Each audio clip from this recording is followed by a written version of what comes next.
caballería contra las madres, por ejemplo, sí, sí, ¿se acuerdan, no? Totalmente. Y condenados los autores materiales, los responsables directos del operativo, pero el que levantó el teléfono y dio la orden, ¿quién fue?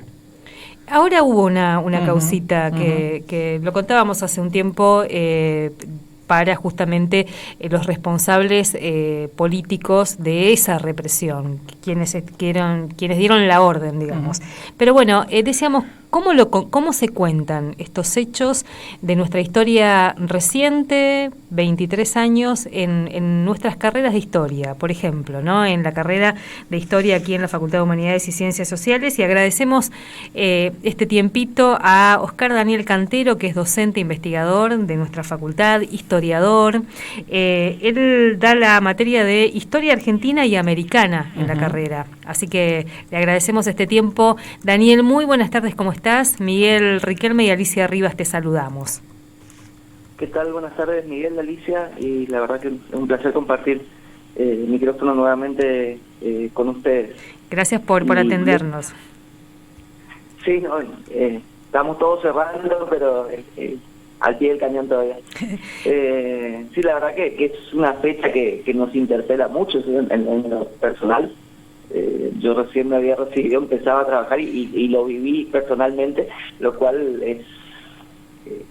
por ahí uno nota el paso del tiempo cuando se cruza en las aulas con alumnos que ni siquiera habían nacido, Claro.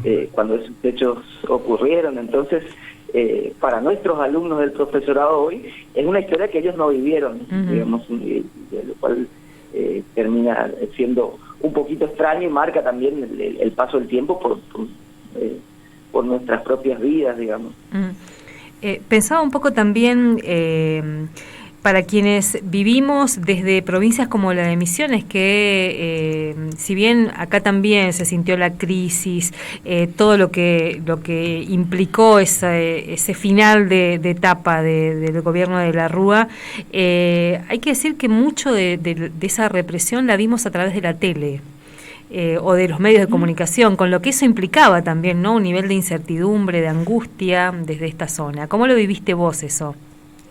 Sí, totalmente. Yo en esa época, hasta el día de hoy, no soy muy habitué de mirar televisión, digamos, pero sí de consumir por ahí prensa gráfica en ese momento, y la radio. Yo lo viví a través de la radio, digamos. Entonces fue algo... en el mismo año se dieron los dos acontecimientos que marcaron mucho nuestra generación a nivel mundial y a nivel local, que fueron el atentado a las Torres Gemelas en septiembre, y en diciembre, bueno, la caída de la Rúa, que son como un parteaguas, digamos, marcan el comienzo real, digamos, del siglo XXI. Si uno lo ve, son esos hechos que los historiadores solemos utilizar como para marcar la vuelta de página, digamos, de una etapa de un periodo histórico a otro, y es interesante porque después, si entramos a profundizar, vemos que las transiciones son mucho más lentas, que esos episodios por ahí muy visibles en realidad sirven como para delimitar etapas, pero las transiciones siempre son mucho más graduales. Pero es muy llamativo porque, como sucede con la crisis de 1930 o con otros acontecimientos, que es muy particular cómo se cruzan en un breve lapso de tiempo cambios mundiales, locales, regionales, nacionales, porque es el mismo momento donde hay como una reconfiguración de las relaciones internacionales a partir del atentado a las Torres Gemelas, es el mismo momento donde se da esa crisis argentina, y el mismo momento en donde hay un cambio muy político, muy profundo en cuanto a lo político y lo social en Misiones, que es la conformación del Frente Renovador, que rompe esa lógica bipartidista que había sido la característica del manejo de la política en Misiones. Entonces, en poco tiempo hay como una bisagra muy fuerte que marca el cambio de una época hacia la otra. Y nosotros lo tenemos, ese episodio del 2001 muy visto desde lo local, pero si uno lo mira a nivel continental, es muy llamativo. Justo ahora estaba revisando algunos textos, un historiador italiano como Loris Zanata, por ejemplo, sitúa la crisis del 2001 como un cambio de etapa a nivel latinoamericano, en lo que él llama el giro a la izquierda de América Latina, que es el que se va a dar en los primeros años del nuevo siglo, digamos, Entonces, el argentinazo, como le llaman la historiografía latinoamericana, es el hecho más visible de un proceso de transición a partir del cual varios países de América Latina transitan procesos de transformaciones muy profundas, que en ese momento por ahí se veían como, bueno, una crisis del neoliberalismo que abría paso a una nueva etapa, y hoy vemos que en realidad fue más bien un paréntesis, porque hoy podemos decir que el neoliberalismo volvió con otras características, pero no fue tan definitiva esa ruptura de ese momento. Argentina ahí funcionaba casi como un laboratorio de muchas cosas, ¿no? Como antes lo habría sido Chile con los Chicago Boys. Argentina estaba haciendo de algún modo en varios ítems una especie de experimento también. Sí, totalmente, y había roto una tradición muy fuerte en la Argentina, que era la de ser el país Argentina siempre fue, no siempre, pero a lo largo del siglo XX, vista como un faro de resistencia frente al avance estadounidense. El hito más significativo es el famoso Braden-Operón en la década del 40, en donde frente a ese encolumnamiento, la mayoría de los países de América Latina detrás de Estados Unidos, Argentina planteaba una postura más de resistencia a ese imperialismo, lo cual también tiene precedentes, como esa cuestión de, lo que planteó la diplomacia argentina a principios del siglo XX, no América para los americanos, sino América para la humanidad. Hay una serie de hitos que marcan que Argentina no era el principal socio estadounidense, y eso se rompe con el gobierno de Menem, porque a partir de ese momento se establece esa etapa de lo que se llamó las relaciones carnales con Estados Unidos, donde hay una alianza estratégica muy estrecha. Inclusive eso, yo tengo muy presente la imagen de una movilización que hicimos en la facultad, en el momento que se inauguraba Yacyretá, y la inauguración de Yacyretá vino George Bush, digamos. Esta imagen de Menem y Bush inaugurando Yacyretá es muy fuerte, claro, y es simbólica de ese momento en el que había un fuerte acercamiento, y eso también se rompe con el 2001. Bien, empieza una nueva etapa en donde se empieza a pensar en una clave más latinoamericana, con diferentes particularidades regionales, pero también pensar otra cosa alternativa a Estados Unidos. Frente a eso también tenemos un reflujo muy fuerte, de ahí que el momento, la coyuntura que actualmente estamos viviendo, tiene mucha reminiscencia a esos años 90, no solo en términos económicos, sino en esta cuestión simbólica. Y ahí pensaba, Daniel, justamente para verlo con tus estudiantes que no vivieron esa etapa, estas similitudes, ¿cómo se cuenta esto? Porque inclusive hasta el propio presidente reivindica la figura del expresidente Carlos Menem. Aparecen personajes que tuvieron mucha relevancia en ese gobierno, y hay como una reedición de ese menemismo. Sí, es algo que está presente y se discute, se debate en las aulas, pero tenemos un problema que es el que solemos tener, que como son las últimas unidades, nunca se llega a abordar con el debido detenimiento que ameritaría. De hecho, estábamos en un proceso de discusión para tratar de reformar el plan de estudios, como para crear espacios curriculares que nos permitan mirar lo americano por un lado y lo argentino por otro, porque si no es muy difícil en una sola materia meter toda la problemática argentina y latinoamericana del siglo XIX. Hay una cantidad de contenido muy grande, pero se trata de llegar por lo menos a esta etapa, cerrar con esto, lo cual deja fuera también prácticamente 20 años de historia, porque hay un giro a la derecha en los últimos años que también ameritaría una reflexión, y son temas que se están investigando mucho. La academia hoy hay como un giro muy fuerte en las últimas décadas hacia problematizar en torno a la historia reciente. Entonces hay equipos de investigación, pienso en Waldo Ansaldi, Verónica Giordano, que plantean desde una mirada de la sociología histórica estas etapas y ver las continuidades, y problematizar sobre cuestiones que supuestamente están instaladas, pero que por ahí no son menos firmes de la que uno hubiera pensado en su momento, el tema del retorno a la democracia, y hablar de transiciones a la democracia, pero transiciones no totalmente concluidas. No es que con el regreso a la democracia ya están todos los problemas solucionados, sino que tenemos que pensar en democracias que todavía tienen grandes problemas, grandes dificultades, sobre todo en las cuestiones sociales, las deudas pendientes que quedaron de la dictadura, que no se saldaron, y es más, en algunos aspectos se terminaron profundizando aún más en los últimos años. Hay una cosa que me gustaría que nos ayudes a pensar desde tu expertise, digamos. En los últimos años ya podemos ver claramente que desde Carlos Saúl Menem para acá tenemos periodos de regreso de los neoliberales hasta llegar a la figura que hoy gobierna el país.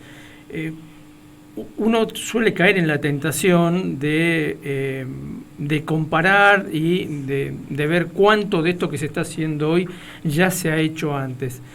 ¿Ustedes caen también como historiadores en esa tentación? Y en tal caso, ¿qué se ve de esto que hoy se está haciendo en relación a De la Rúa, por ejemplo? Sí, en realidad esta cuestión tan discutida de la batalla cultural que se habló en su momento, donde el kirchnerismo se debatió mucho, hoy está estamos en pleno combate, digamos, por la disputa en torno a la memoria y al pasado, porque de ahí esto que te estaba diciendo hoy, como hay determinados elementos, no solo el repetir fórmulas económicas que en otro momento no dieron buenos resultados, y cabría preguntar si hoy en esta cosa se podría esperar un resultado diferente al de hace 20 años. A mí me parece que no, pero es una cuestión discutible también. Pero también en los combates por la memoria, porque tuvimos un momento del macrismo en donde hubo como una negación muy fuerte de la historia, que eso por ahí en términos bien claros se materializó en el reemplazo de los próceres por animales en los billetes, pero también una postura de, bueno, no importa el pasado, miremos hacia adelante. La historia no era tan importante. Y ahora tenemos otro momento en el que evidentemente hay cierto interés en el pasado, pero se vuelven a discursos históricos muy tradicionales, que se vio con mucha claridad en cuanto a la reivindicación de la conquista española, por ejemplo, en el 12 de octubre, y determinadas cuestiones que incluso yendo a esta temática de la que hablamos hoy, es muy llamativo cómo en su momento Milei planteó considerar al 2001 como un golpe de Estado. Sí. Nos lleva a tener que salir los historiadores a aclarar, bueno, no fue un golpe de Estado es otra cosa, tiene otras características. Entonces, entrar a explicar cosas que nos parecen que son obvias, pero evidentemente a la luz del uso público que se hace del pasado, no son tan obvias como uno o ahora la vicepresidenta que está impulsando, y de hecho hay un fallo que venimos comentando, de la historia completa, esto de plantear también hay una disputa bien abierta en relación a eso. Bueno, en eso estoy de acuerdo, está bueno ver varias miradas, pero desde el Estado no sé si ahí tenemos también la brecha entre la vicepresidencia y la presidencia, que tienen miradas totalmente diferentes del pasado. Yo creo que Milei se mira muy claramente en el espejo del neoliberalismo menemista, en cambio Villarroel mira un poquito más atrás, buscando reivindicar una etapa todavía más oscura que el menemismo, que es el tema de la dictadura. Entonces eso también es algo que parecía que ya estaba instalado en diferentes cuestiones, lo que tiene que ver con el debate del aborto, con la inclusión, con los derechos humanos. Son temas que parecían que, bueno, se había llegado a un punto en el que había que plantearse nuevos objetivos a futuro, y nos encontramos con que tenemos que pelear por batallas que parecían ya superadas. Daniel, en este sentido me parece que ahí hay mucha tarea para los y las historiadoras también, como para, si vamos a dar esta disputa, hay que tener con qué también, ¿no? Sí, yo creo que hay herramientas teóricas, metodológicas, hay mucha investigación, la academia produjo muchísimo, pero la cuestión es que también es cada vez más limitado el espacio que tiene la historia en cuanto a la escuela secundaria, en cuanto a los recortes en las becas de investigación, cuando cuando entra la guadaña al CONICET y el primer lugar que entran los recortes a las humanidades y las ciencias sociales. Entonces, esa es una realidad que también nos pega muy fuerte. En los últimos 20 años la enseñanza de la historia se redujo muchísimo en la secundaria, entonces nos encontramos con docentes que están muy capacitados, pero que no tienen, por ejemplo, no hay historia en quinto año en las escuelas secundarias, salvo que sea una modalidad muy especial, humanidades o algo así, no se enseña historia en quinto año. Y en quinto año es cuando los chicos están en condiciones de recién tener una mirada realmente crítica en torno a lo que está pasando, la sociedad, la realidad política nacional e internacional, y nos encontramos con ese tipo de paradojas. Entonces, hay mucha tarea, pero también hay que ser conscientes que los ámbitos en los que se dan esas batallas son cada vez más acotados. Daniel, bueno, me parece interesante esto que planteas también, ¿no? Porque decimos, es importante lo que está pasando en las escuelas en relación a estos grandes desafíos, pero hay cuestiones bien concretas, ¿no? Si no está la materia siquiera, no se genera ni siquiera ese espacio para poder discutir. Así que bueno, te agradecemos muchísimo este tiempo aquí en la radio de la universidad y ojalá tengamos más espacios como para difundir nuestra historia reciente, así que invitados siempre, Daniel. Dale, muchas gracias por el espacio. Bueno, un abrazo muy grande y de verdad me siento muy cómodo en el programa. Ustedes siempre me recibieron con los brazos abiertos, así que feliz fin de año para todos y nos estaremos hablando en cualquier momento. Muchas gracias, igualmente, feliz año. Daniel Cantero, docente investigador de la Facultad de Humanidades y Ciencias Sociales y de la materia Historia Argentina y Americana, de primero y tercer año, nos decía él, de la carrera ahí en Historia.